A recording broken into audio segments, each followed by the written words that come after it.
નમસ્કાર, હું છું માર્ગે. આપની સાથે હેડલાઇન્સમાં જોઈએ કેટલાક મહત્વના સમાચાર.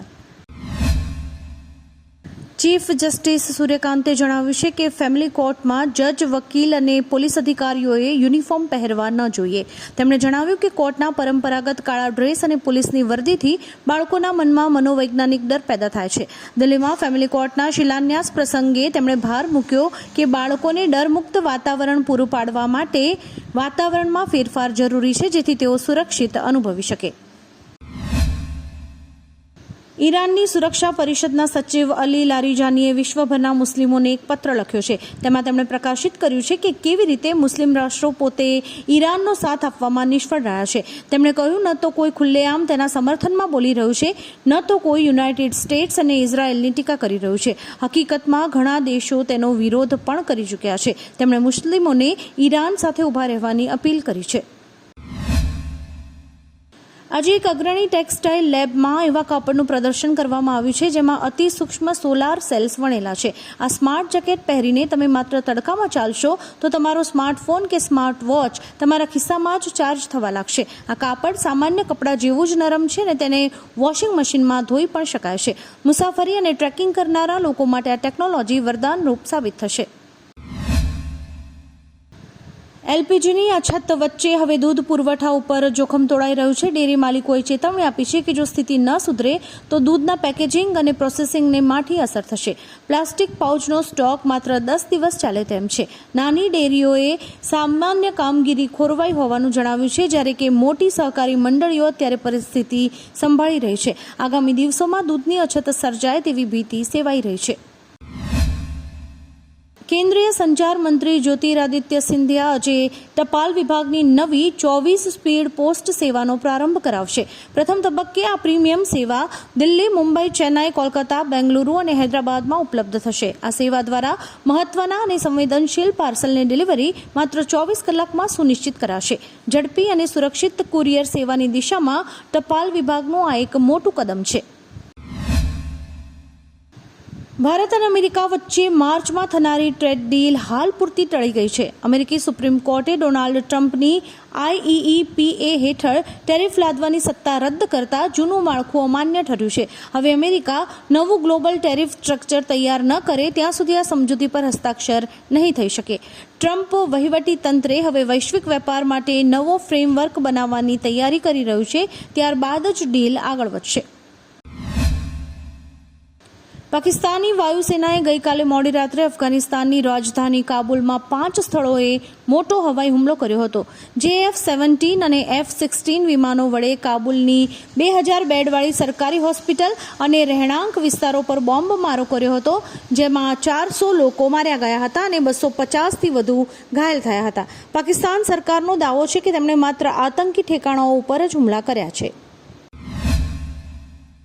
ભારતીય ક્રિકેટર અને T20 વર્લ્ડ કપ 2026ના player of the tournament Sanju સેમસને તિરુવનંતપુરમના ક્લિફ હાઉસમાં કેરળના મુખ્યમંત્રી પિનારાઈ વિજયન સાથે મુલાકાત કરી હતી. મુખ્યમંત્રીએ સંજુનું શાલ ઓઢાડીને સન્માન કર્યું હતું. આ ખાસ પ્રસંગે સંજુ કેરળના પારંપરિક પહેરવેશમાં જોવા મળ્યો હતો. તેની આ સાદગી અને સંસ્કારભર્યા અંદાજની સોશિયલ મીડિયા પર અત્યંત પ્રશંસા કરવામાં આવી રહી છે.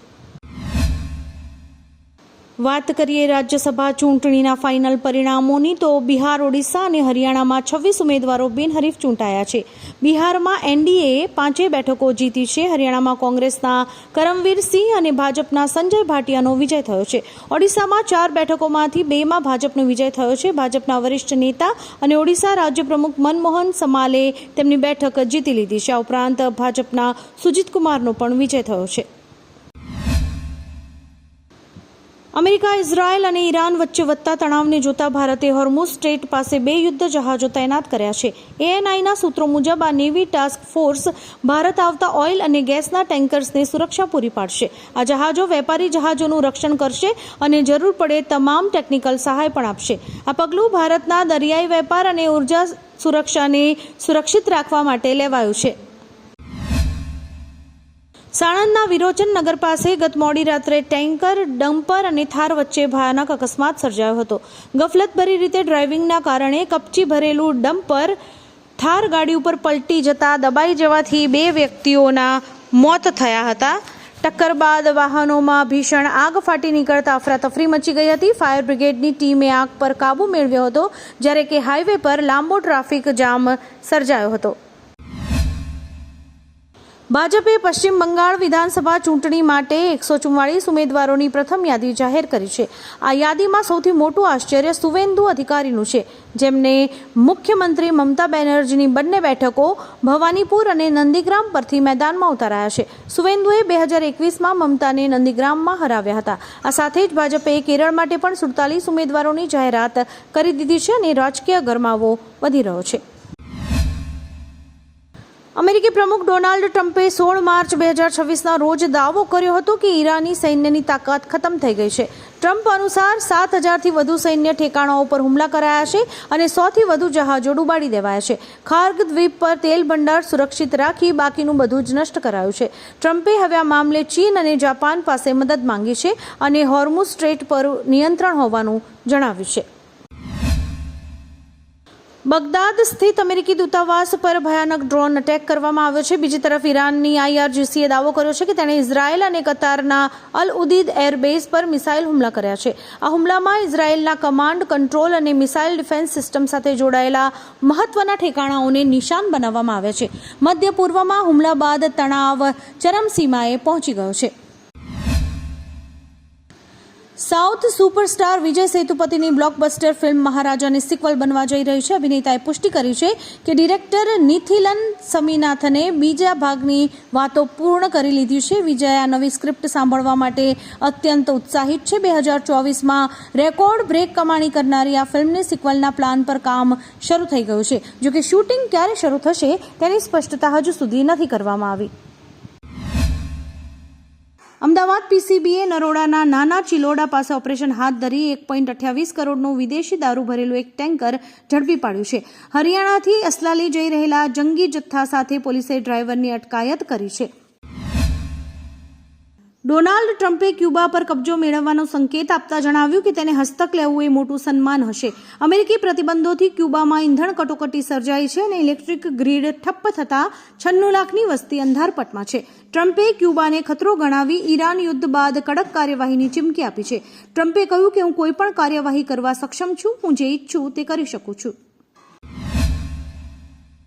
યુએનમાં ભારતના પ્રતિનિધિ P. હરીશે પાકિસ્તાનના જૂઠા પ્રોપેગેન્ડાની પોલ ખોલતા જણાવ્યું કે પડોશી દેશ ઇસ્લામાફોબિયાની કાલ્પનિક વાર્તાઓ બનાવવામાં માહિર છે. પાકિસ્તાન ધાર્મિક ઓળખનો રાજકીય ફાયદા માટે દુરુપયોગ કરી રહ્યું છે. P. હરીશે અહમદિયા સમુદાય પર થતા અત્યાચારોનો મુદ્દો ઉઠાવી પાકિસ્તાનની બેવડી નીતિ પર સવાલ કર્યા હતા. ભારતે યુએનને તમામ ધર્મો પ્રત્યે સમાન દ્રષ્ટિકોણ રાખવાની સલાહ આપી છે. કોલકાતા નાઇટ રાઇડર્સના star fast bowler Harshit Rana અને મથીશ પથિરાના ઈજાને કારણે IPL 2026માંથી બહાર થઈ ગયા છે. હર્ષિત રાણા તાજેતરમાં BCCI એવોર્ડ્સમાં લાકડીના ટેકે ચાલતા જોવા મળ્યા હતા. KKR મેનેજમેન્ટે આ બંને ખેલાડીઓના બદલે નવા રિપ્લેસમેન્ટ ન લેવાનો નિર્ણય કર્યો છે, કારણ કે ટીમ પાસે વૈભવ અરોરા અને ઉમરાન મલિક જેવા વિકલ્પો પહેલેથી જ હાજર છે. ભારત સરકારે અમેરિકી સંસ્થા USCIRFના 2026ના ધાર્મિક સ્વતંત્રતા રિપોર્ટને પક્ષપાતી ગણાવીને સખત શબ્દોમાં ફગાવી દીધો છે. વિદેશ મંત્રાલયે જણાવ્યું કે આ કમિશન તથ્યોને તોડી મરોડીને ભારતની છબી ખરડવાનો પ્રયાસ કરે છે.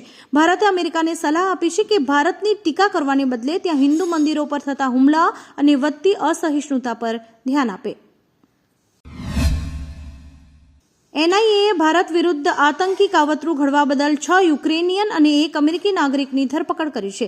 દિલ્હી, લખનૌ અને કોલકાતાના એરપોર્ટ પરથી ઝડપાયેલા શંકાસ્પદો મ્યાનમારના બળવાખોરોને ડ્રોન સપ્લાય અને શસ્ત્ર તાલીમ આપતા હોવાનું બહાર આવ્યું છે. મિઝોરમના મુખ્યમંત્રીએ પણ આ વિદેશીઓની શંકાસ્પદ હિલચાલની પુષ્ટિ કરી છે. પટિયાલા હાઉસ કોર્ટે આરોપીઓને 27 માર્ચ સુધી કસ્ટડીમાં સોંપ્યા છે. આવા જ કેટલાક રસપ્રદ સમાચારો નિહાળવા માટે અમારી YouTube ચેનલને લાઇક, શેર અને સબસ્ક્રાઇબ કરો અને જોતા રહો હેડલાઇન્સ.